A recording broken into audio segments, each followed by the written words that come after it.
Welcome to the Well Woman Show, where we interview women executives, leaders, and entrepreneurs. And you're listening to the Well Woman Show, where motivated women achieve fulfillment and well-being. You're listening to the Well Woman Show. Take time for myself by coming to things like Well Woman Drinks. To be accepting of myself no matter what. Step away from judgment as much as possible. You're listening to the Well Woman Show. You're going to be in for a good ride. I don't regret anything. Everything I've ever done, I've learned from it, one way or another, good or bad. Being a little bit selfish for yourself, put your own oxygen mask on first and then give what's left. I'm a woman. I would prefer to tell my own story. My story, though it's very personal, is universal. You're listening to the Well Woman Show. And now your host, Giovanna Rossi. Hi, Giovanna Rossi here, and welcome to another episode of The Well Woman Show, where I interview women leaders, executives, and entrepreneurs about their lives and their road to becoming and being who they are today. Are you at the top of your game professionally, but feeling burned out, or finding it hard to focus on your goals, or unfulfilled personally? Or are you in transition, simply juggling so many things you find it hard to take care of your own needs? Well, you're not alone. We all need to activate the 4 universal superpowers.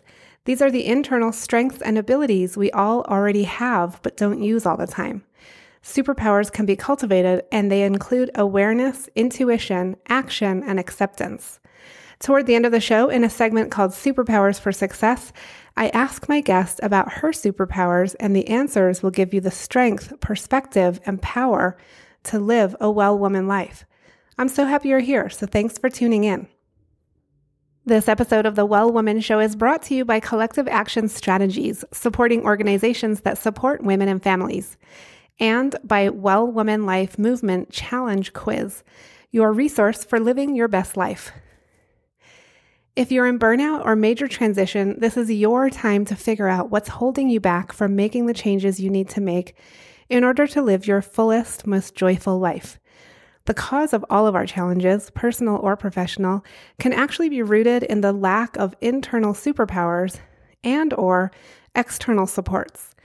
Our Well Woman Life framework tells you which stage of the Well Woman life cycle you're in and what to do about it so you can truly live your best life. You can find out more at wellwomanlife.com/quiz. I'm so thankful for support from Natural Awakenings magazine in New Mexico, a monthly green, healthy lifestyle publication, and for support from High Desert Yoga, promoting optimum physical health, clarity of mind, and spiritual inspiration for all. Hello, and happy summer. Welcome to the show. If you're new to the show, I want to give you a great big welcome. I have a very special show for you today. And if you are a regular Well Woman Show listener, welcome back. And just as a side note, if you haven't checked out the quiz, definitely head over to wellwomanlife.com/quiz. And it's a quick 2-question quiz that helps you identify where you are in the Well Woman life cycle, which stage you're in, and what to do about it. And you can have a specific challenge in mind when you take the quiz, and it really helps you figure out where you are and what you need to do to move through it. It's an awesome tool. Definitely want you to check that out. I am coming to you midsummer. If you're listening to the show as it's released in July 2018, we're in the thick of it. It's really hot, and the kids are home. They're doing daddy camp, so they are doing all kinds of activities, but it means the house is like full and bustling and noisy. So I had to leave and go get a co-working space, which I love.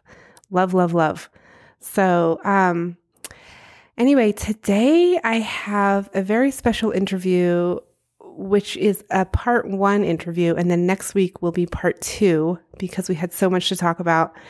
Today's topic is a young professional's journey to success, and hopefully by the end of the show, you'll be inspired to identify your journey and follow your intuition. I break down with my guest the actual steps she took to get into law school and then land a major job on the Hillary Clinton campaign. So we go into great detail about like, well, what did you say? You know, how did you do that exactly? So it's super interesting. My guest today is Alessandra Biaggi. Before launching her campaign for state senate, she served in Governor Andrew Cuomo's administration in his counsel's office. During the 2016 presidential election, she was the Deputy National Operations Director for Hillary Clinton's campaign. Her run for office is preceded by a decade of advocacy, national leadership, and service to the people of New York, interning for Congressman Joseph Crowley and the Kings County DA's office, the U.S. Attorney's office. I mean, she's just got a bunch of experience here.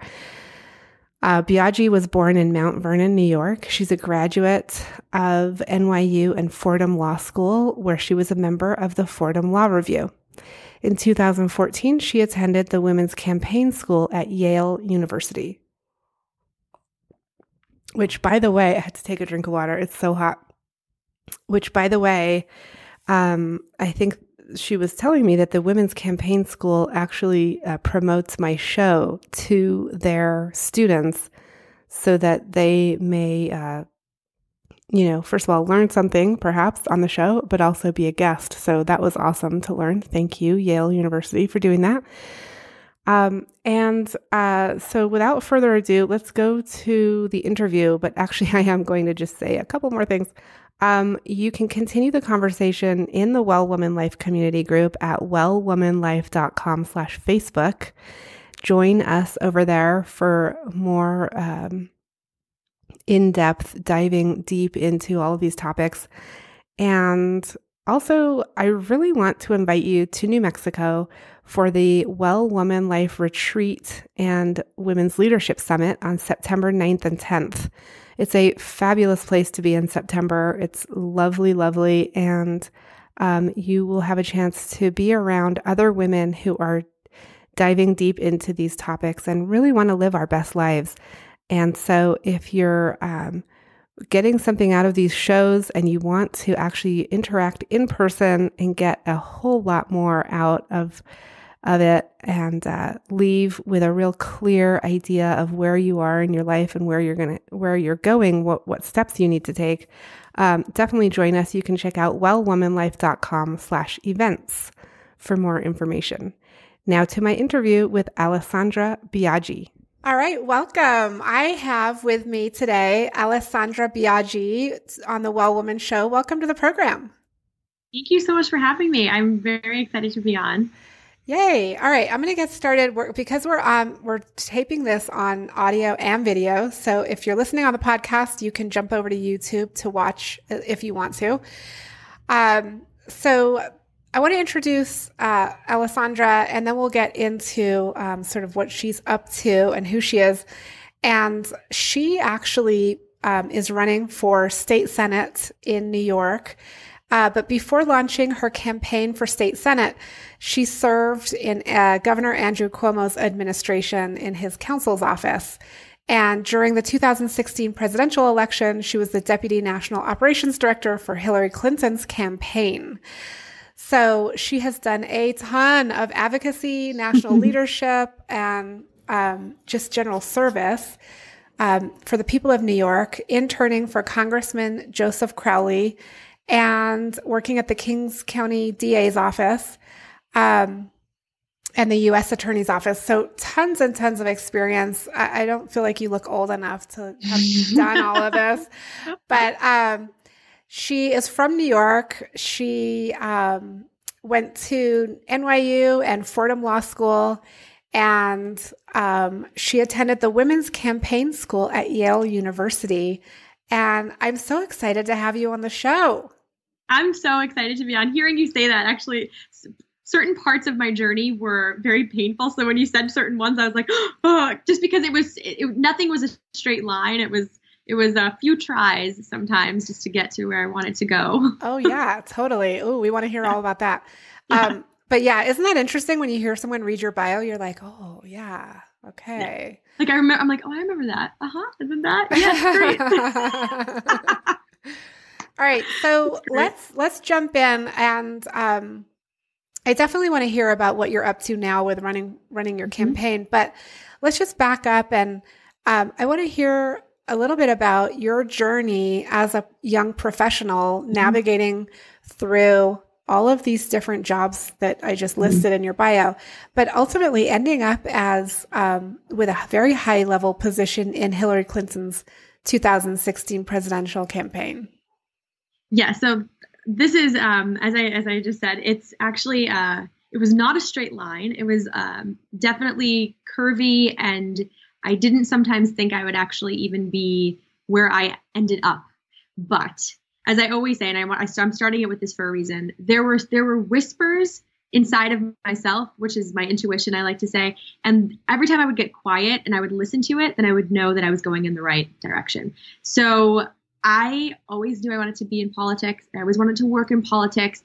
And I always knew also from a young age, probably because everyone around me and my family was a lawyer, that I wanted to be a lawyer too. And I also thought, oh, well, you must be a lawyer. And then that is a requirement to be in politics, which is not true at all. In fact, I kind of wish I didn't go through law school because I don't really have a desire to practice law as I do creating policies and passing laws. So anyway, I went to NYU. It took me 2 times to get into NYU, which was challenging, but I graduated with an almost perfect, in fact, a 4.0 GPA, which was fantastic. I graduated from NYU and I applied to law school, and I get into no law schools. And I'm like, are you kidding me? Wanted to go to Fordham Law School, didn't get in the first time. Applied the second time, I didn't get in. The third time, got in.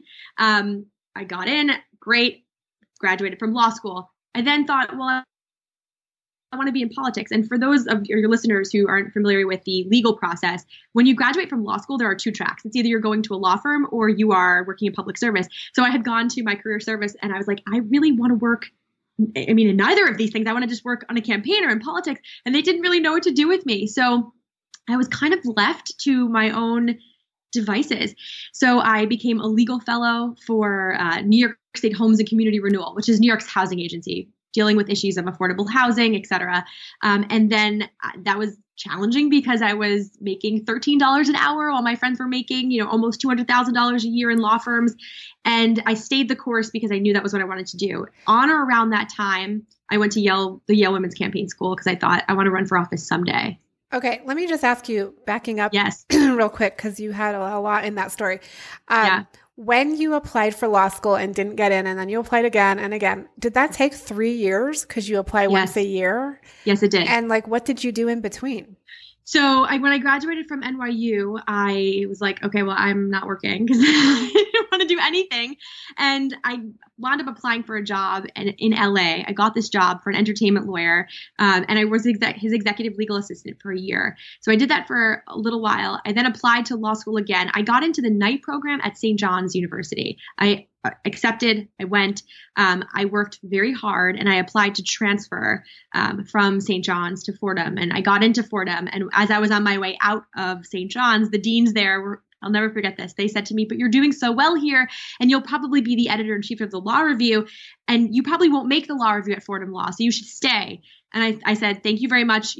I hope you wish me well. I'm going on my way. And when I got into Fordham on the 3rd time, I applied for the Law Review and I made it in the first week, actually. So it's just a testament of when you put your head down and you focus and you don't listen to the naysayers, right, which we all have around us, you can get done what you feel like you want to get done, although it's not easy. There's a lot of crying involved in that process. Well, yeah. I mean, that sounds like such determination and just sticking to what you knew to be true for you. That's right. And not follow it. I always say this, that comparison is the thief of joy. If you compare yourself to somebody else, it doesn't even make any sense because somebody's life and journey it's not your life and journey. So it wouldn't make sense to compare, but that's easier said than done. It's very hard. Yeah, that's a big one. Yeah. All right. So then what happened? So then I worked as a legal fellow. I go to the Yale Women's Campaign School, and I was then still looking for a job. So I do this campaign school, and I meet women from all across the world. Now, not even, I'm from New York, so not people just from New York, New Jersey, California, but people from England and Pakistan women who wanted to run for office in places that you wouldn't think that they would want to run for office in, being brave enough to not only be trained, but then to take their training back to their home and to actually run. So I left that program. I got a job at the New York State Governor's Office of Storm Recovery. I was an assistant general counsel there. I oversaw the small business program, infrastructure, and community reconstruction programs after Hurricane Sandy in New York. Oh. And that was one of the ways that I helped to just make the communities whole again and make sure that people had what they needed. It was a challenging job, but it was the best job that I've ever had, I have to say. And I think it's all testament to the fact that the community within that office, it was not bureaucratic. It was like a government startup. And so nobody really knew what they were doing. And we were all very much in it together. And then around the same, like I had done that for about almost a year. And I did a fellowship simultaneously on the weekends called New Leaders Council training program. They have 40 chapters across the country. I did it in New York, local and state politics. Okay, great. I thought this is another thing I can put on my resume when I'm ready to run for office one day. And I go to that training on one weekend, and I sit next to somebody who asked me how my job was and if I wanted to work on a campaign, to which I replied, no, thank you. And to which he replied, are you sure? Because, there's a and I just thought to myself, who are you and why do you keep pushing on this? And it turned out that he was the director of talent for the Clinton campaign. And he took my resume and he gave it to them. And this was about March of 2015. And nobody was really there were very few people who were working behind the scenes, but that's how I got onto the Clinton campaign, which was all kind of happenstance. Yeah. So now go over this again, because I may have, you talk pretty fast and I may have missed this detail, but how did he find you? Like how did he notice you? Yeah. So we were just in this fellowship program together. Oh, in the fellowship program. Okay. Yeah, the fellowship program. And he just sat next to me and was just talking to me and asked me, do I like my job? What am I going to do next? I think I said something to him like, I'm going to work in the White House. And he was like, how do you plan to get there? I didn't have an answer, but I thought it didn't matter. That's my goal. I'm going to go there. It makes no difference. And that's when he asked me if I wanted to work on a campaign. And I thought, interesting. Full disclosure, he is my fiance now, which is very funny and kind of ridiculous if you think about it. But we worked together on the Clinton campaign for almost 2 years. And I'm sure I would have applied to the campaign anyway, but I wouldn't have gotten on that early. It was May of 2015. There wasn't even the primaries yet. So it was a very early time to join a presidential race. I had never worked on a campaign before, did not know what to expect. It was just a wild, wild ride. Oh, yeah. Very wild. Yeah, I can imagine. Yeah. And so at what point did you start dating and get engaged? So we started dating a few weeks after I joined the campaign, and then we broke up after we lost the election. We were living together. We broke up. And this is actually part of the journey too. It's important, I think, for people to hear the hard stuff. We lose the election. It was devastating. And we can talk about that if you want to. We were in the Javits Center that evening. It was awful. It was just really awful. And we were living together at the time, and then we broke up. And not only did we break up, we lost the election, I lost my job, and I moved out of our apartment. So it was this complete and utter destruction that had happened in December of 2016 in a way that I had never experienced. But what that did for me was it broke apart everything. That was my reality.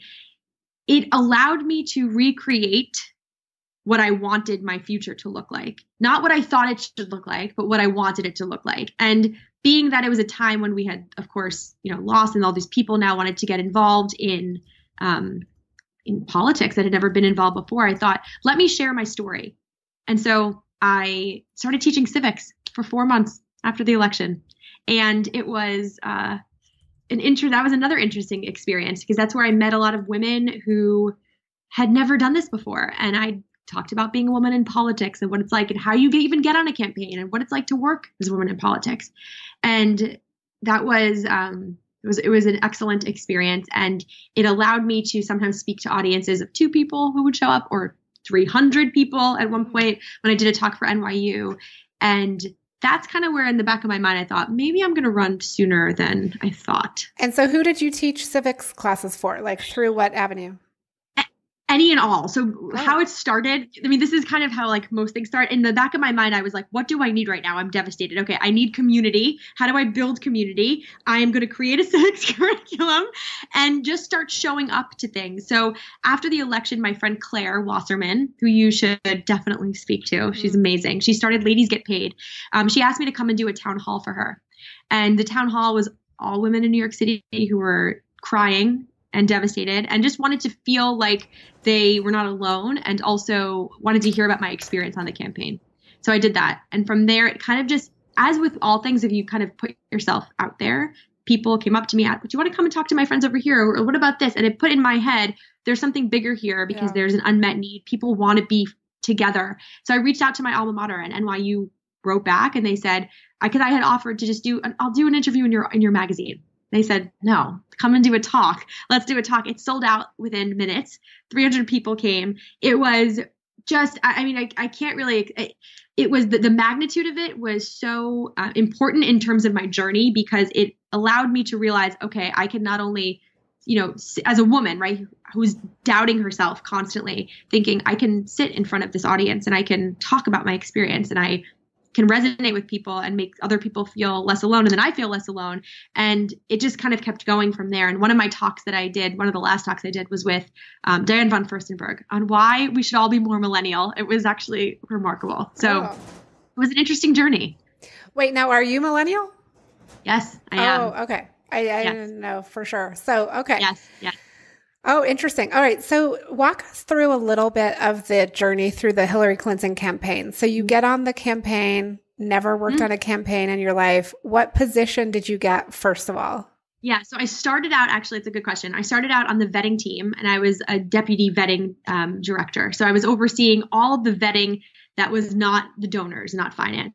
So we were vetting. And vetting, for those who don't know, is like it's like a check, a background check. They do it in the White House. They do it in almost every government agency to make sure that anybody who's let in is a safe person, or it's a safe space, or whatever. We vetted airplanes. We vetted volunteers, students. I mean, just all different types of anybody who wanted to have contact with the campaign. So you can imagine the volume. It was just, it was like a conveyor belt, as I call it. Like, it just didn't end, actually. And about doing that for almost a year, I thought, it was very much sitting behind the computer all day, not my strength. I don't like to sit behind a computer. I like to talk to people. So I started to seek out other teams. And like I always do, I have to say, changing teams on a campaign, not easy, especially in the headquarters. There's a lot of personalities, a lot of feelings. What does it mean about my team if you leave my team? It just wasn't the right fit for me. So I went to the head of the state's team and I asked for 5 minutes with his assistant. I got in there for 5 minutes and I said, I'm not going to waste your time. I know that there's an opening on your national operations team. I want it. I will work my you-know-what off. And that's it. And I left. And the next day I was offered the job.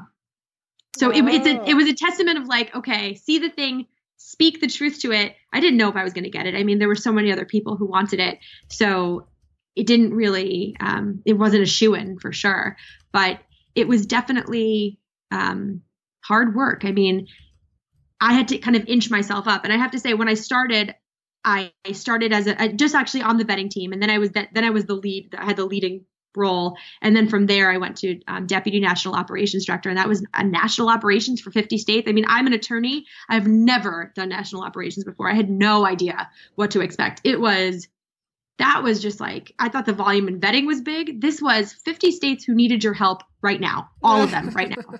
And you can't prepare for that, because sometimes there were 200 emails in an hour that I would get. That's unheard of. I've never experienced that. So it was a lot of triaging. It was building the plane while we were flying it, because we were in the primary and then had to prepare for the general.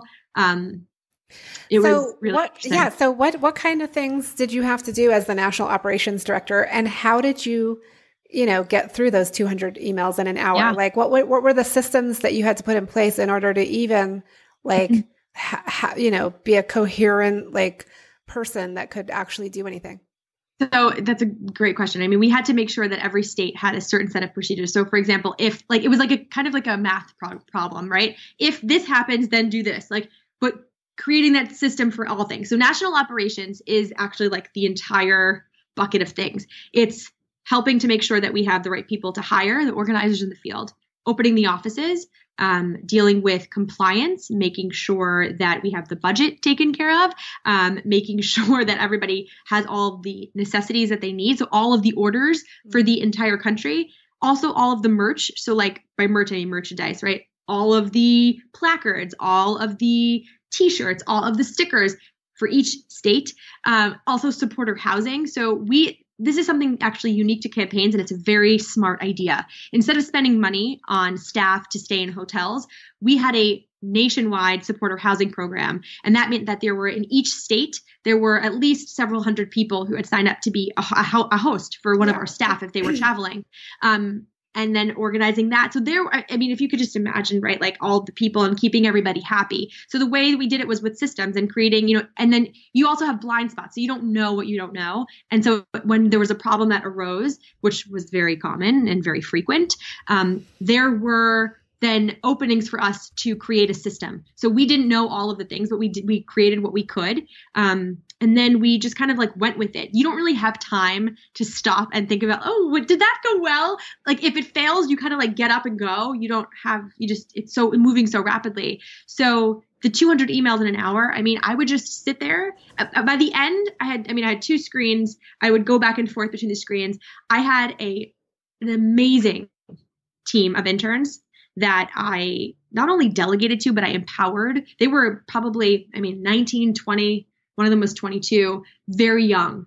And I taught them the programs and the systems, and I said, this is yours. I am one human. There is no way in the world that I could do all of it. So I made sure that they felt comfortable. But in doing that, what that taught me was that it became possible, right? Like if somebody believes in you and helps you up there, then you can do it too.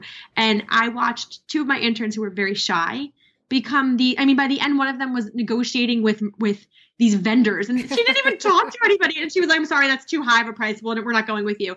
It was just such an interesting experience to watch that. And I think that we all can do more of it always, but that was just such a wonderful experience for me in that way, because I got to also mentor these young women. And it was really, that part of it was so neat. And this is the part that kind of, it killed me on the day of the election when it was pretty clear we were going to lose. We were sitting under this room in the Javits Center under the stage, and they were looking at me to like tell me what's going to happen. What do we do? And it was like a very hard emotion to deal with. But one of the things that came out of my mouth, the first thing that came out of my mouth was, I'm going to run, which is like, I don't even know where that came from, but that was my way of fighting back against what I didn't even know was about to happen. So yeah. So what time was this? Like 10 p.m. Okay. Yeah. All right. Let's talk about that in a minute, because I definitely want to hear that whole story. But you mentioned blind spots and, you don't know what you don't know kind of thing. And I think that's one really big challenge in any, for any leader is because you don't know what questions you have until you have them, and then it's too late. So what kinds of things did you do when something like that happened in order to learn from it, but also move on, because you were in, everything was in such a rush? Yeah. Yes. So I disagree. I don't think it actually is ever too late. I think that unless it's like, as I say, like nothing is life and death, but life and death. If it is life and death, and sometimes it is, then oh God, but that wasn't really the case in this instance. There were some things where there were threats on, people's lives, and you have to take that, of course, incredibly seriously, and you coordinate with Secret Service, but different. It was very different. So, you kind of just like apologize very, very quickly. There's something that I would always say, like fail forward and fail fast. Mm-hmm. And when you do that, then that's the only kind of room where you can grow. If you're not moving forward and making mistakes, then something is wrong. Like something is completely wrong, because we don't know everything. Right. But you have to have the awareness to realize that, like, okay, that was a mistake. I'm going to learn from that and move on, and incorporate that very rapidly in your whole quality improvement process. And not take it personally. A lot of it is like, apologizing and also making sure that, we did it better next time so it didn't happen again. I think the thing to learn is also like, if that happened once, then should not happen again. But it's also, I mean, it's chaos. I mean, a campaign is chaos. And especially a campaign for 50 states for the entire, I mean, there's so many people and things and needs that like some things are going to fall, but we did a very good job of keeping the balls in the air. I have to say, we worked together very closely. We made sure that we had check-ins with our state directors, with our operations directors. I mean, we really were a tight-knit group and we trusted each other. And to the people who were in the states, right, who were leadership in the states, I mean, I wasn't micromanaging them. They had a lot of things where, I mean, they made mistakes too, but it wasn't like, oh, you made a mistake. Like, how dare you? It was like, okay, great. So how, like, there wasn't even time to go over it. So it was very much to that sentiment of fail fast, fail forward, and just get back up. Like that's kind of where all the magic happens. And when I hear you say apologize, because I talk a lot about language in the Well Woman Life community and how women over apologize for things, and use that language. But when I hear you say apologize, I'm actually hearing you say take responsibility. That's exactly right. Like own up to it. Say, okay, this happened. Instead of what we see so much of is people running away from it and like denying it and like being afraid. And then they just get into it, like it just snowballs into more of a problem. Right. That's right. I always say that like if something is wrong, it's better to just be like, oh yeah, like whoops, like now what do we do? Right. As opposed to like, oh, I didn't meet. It's such a waste of time to go into the whole avenue or cycle of, well, I didn't really do that. And there was this person, like who cares? Like if you did it, like you did it and you're a human. This is like the central theme of like my whole campaign. It's like, we're human beings. So like we are inherently flawed. So if we were perfect, whatever that means, which I don't even think that word should even exist, to be honest, then we wouldn't be human. So we are all human. So there is an element of human error that will happen. And I think what divides people are those who take responsibility and those who do not. And I want to be around people who are constantly owning up and owning it, and not owning up, owning it, because those who own it, then, I mean, those are the people who are like, you can throw rocks at them and they're still going to go. And in this industry, you have to be able to withstand rock throwing, I think, in order to be able to continue to move forward, because that's what happens. So on a campaign, and I've worked on a lot of different campaigns, but not at the level that you did. But things move extremely fast, and you're sort of expected to leave your personal life at the door and just like all in, like you're fully committed. Was that a challenge? I mean, because I feel like things have really changed over the last couple decades, and they need to change more still, but we're getting there, where actually leaving your personal life at the door is no longer expected in the work world all the time. But in a campaign, you kind of just have to put your personal life on hold and like go for it. Now, I have to say, that's for me, the hardest part was that, because when I joined in May, I thought, well, no big deal. Like, I remember it being 7 p.m. and I was like, okay, see you tomorrow. And people were like, where are you going? And I was like, what do you mean, where am I going? Like, I'm going home. I'm going to the gym. I'm going to I'll see you tomorrow. And they're like, oh, no. Like, you don't understand what this is. Like that, I don't know how to, it felt like a prison. Like, I don't know, like, or not a prison, it just felt like chains, and it felt so not freeing. And on campaigns too, there's a lot of, and I'm sure you know this, like there's like everyone you want to all go out to dinner together. It's like, I've just spent 12 hours with you. I don't want to go to dinner with you too. Like, I want to just sit in silence. And so that was a lot of, I'll be really candid about this on any campaign, but especially on presidential campaigns. If you're in the headquarters of any campaign, the next step, if you win and there's a next step, the people who are chosen for those next steps are the ones who have shown up that whole time before to all the birthdays and all of the dinners and all of the drinking and and that was hard, because I am someone who does not like to drink a lot. And in fact, I haven't drank since 2016. That was something I was like, I don't need this. I need to be very clear about where we're going in the future, and I can't have any distractions. But there's a culture of drinking. There's a culture of unhealthy eating.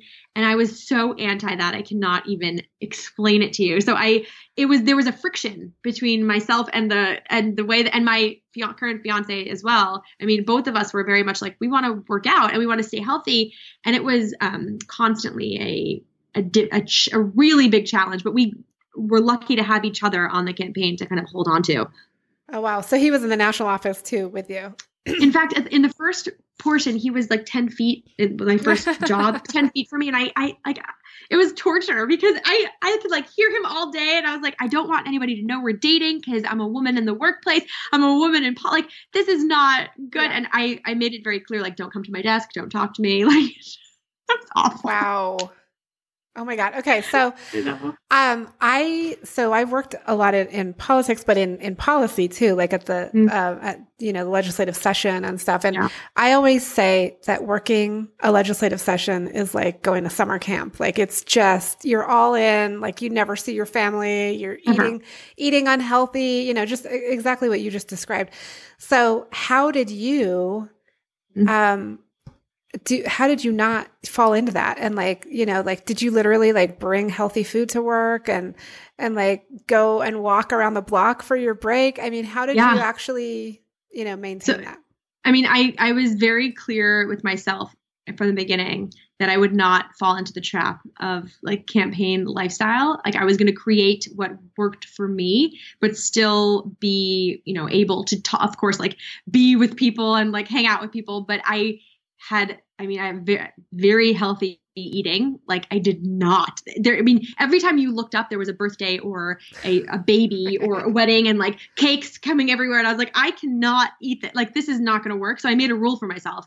And that's like kind of the only way that I got through it. I think making a rule that I'm not going to do that.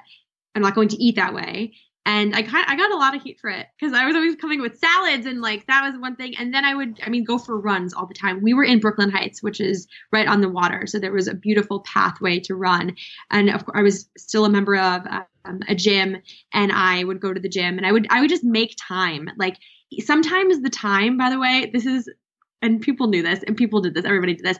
I would go during the day, but bring my computer with me. And the craziest things that I would do is I would have my computer on the treadmill or on the elliptical and be like vetting while it was just like, just completely ridiculous when you think about it. But that shows you how consuming it was. So it was carving the time out and creating boundaries. That I have to say that was probably one of the, like looking back, I don't have any regrets, but the thing I would have probably done a little bit differently is I would have participated more socially. I would have gone out more because I was so focused on my regimented routine because that was my survival. I mean, I was hanging on to it for dear life because I knew that if I didn't do that, then I don't know, maybe I'll gain like 50 pounds or, whatever it would be. And I didn't have control of much, but that's what I had control of. So that was what I grabbed onto for dear life. And I wasn't alone. It was not just myself. Like there were a lot of people who ate very healthy, went on runs. There was a lot of that. Yeah. Wow. Yeah. That's tough. All right. So you're in the campaign, you're, national operations director, you're leading a lot of people. Who did you report to? So I was deputy national operations director. I reported to the national operations director. Okay. My boss, even though I don't really call her, but I don't like that word is like so strange to me, actually. We've become very close friends. Her name is Ashley Barber Tevelin, and we sat back to back the entire time. And I couldn't have done it without her, I have to say. I actually just yesterday was talking to her and I said to her, I want you to understand how much you prepared me for this because her speed was so rapid and I had to meet her. So when there's this saying of like, you never want to play tennis with someone who has a worse game than you because like you're not going to get a better game of tennis. You always want to play tennis with someone who has a better game. Yeah. She had a better campaign game, and it rose my level of efficiency in a way that I'm just so grateful for. So she's the one. It was very cool. And were there multiple deputies or just the one deputy? No, just one. Okay. It was just me. Yeah. And so how many people reported to you? Good question. Well, so there were 38 state directors and 45 operations directors. But the way that that was like the main structure. But then the way it kind of panned out was that there were then people underneath me who were regional directors, regional operations directors, who then had like a chunk of states, a chunk of states, a chunk of states. So it kind of like all funneled up, but we worked so closely together. So it was very much a melding of, there wasn't like, I am your superior. There wasn't that type of feeling on our team, which I'm very grateful for, because that feeling is very common, especially in politics. Oh, yeah. Of like, I am your boss and like, you will listen to me and do what I say. Yeah. It was encouraged to be equal. And so that kind of leadership and expectations for leadership really, really matters. And it really comes, quite frankly, from the top, because you have to have that leadership above you that's also that way. So what is important? You learned so much about leadership, I'm sure, during that whole campaign. What are some of the things that you've taken with you, and like, how would you describe what a good leader is? That's a great question. I mean, a good leader empowers others, right? So a true leader, in my opinion, creates other leaders, not followers. And that is so aligned with why I'm running for office right now. So that's important to note. But there's that. There's also a level of inclusivity and courage. So inclusivity, I want to talk about for a second, because this is important. While I was still on the vetting team, which fell under the operations at the headquarter operations, we would have a weekly meeting on Mondays. And it was 100 plus people in the room, and there was a table in the middle. And most of the time, the people who sat at the table were the senior staff or otherwise, or men. And there was something about the fact that I didn't sit at the table often and didn't speak that really was getting to me, because I have never had a hard time speaking up, asking a question. And I was having such a challenge doing that on this team, and nobody was doing anything to me. It was just, I had come into this environment where everyone had come either from the White House or from an Ivy League school or from the Peace Corps, and I felt intimidated. And it's also important, by the way, vulnerability is a huge asset of being a true and strong leader. So I was very much on the just challenged by the fact that I didn't sit at the table. So I read this quote by Elizabeth Warren, which you probably have heard before. If you're not at the table, you're probably on the menu. And I thought, no, I will not be on the menu. In 7 days, I'm going to be sitting at the table. I went on the Monday meeting. I sat at the table. I didn't die. Nobody told me to leave. And instead of just sitting there, I turned around and I asked the other younger women in the room to sit with me. And they were like, no, I'm good. I'll sit on the floor. Because you would sit around the floor around the room. And over time, more of them sat at the table. So what that taught me too was don't just get there, but bring others with you. Oh, I love that. I love that. Okay, that was a fabulous conversation with Alessandra Biaggi. That was actually part 1 of our conversation. We are going to continue this interview next week with part 2, talking about her experience on election night, her blow-by-blow experience of learning of the news of the election results in 2016, as well as her own decision to run for office. So definitely join us next week for episode 126, right here on The Well Woman Show. That's it for our show today. Remember, if you need support to live your Well Woman life, head over to wellwomanlife.com/Facebook to join us. Our monthly live event, Well Woman Drinks, brings women together to share our successes and challenges as women, leaders, moms, aunts, sisters, and all the other roles we carry. If you'd like to attend a Well Woman Drinks near you, or if there isn't one in your city yet and you'd like to start one, email info@wellwomanlife.com. If you enjoyed the show, please take a moment and subscribe in iTunes and leave a review. This helps raise visibility, which is super helpful when it comes to producing the show every week. For feedback, comments, or just to let me know you were listening today, find me on Facebook, Twitter, and Instagram @WellWomanLife. I'm Giovanna Rossi for The Well Woman Show. Until next time, have a super powerful week.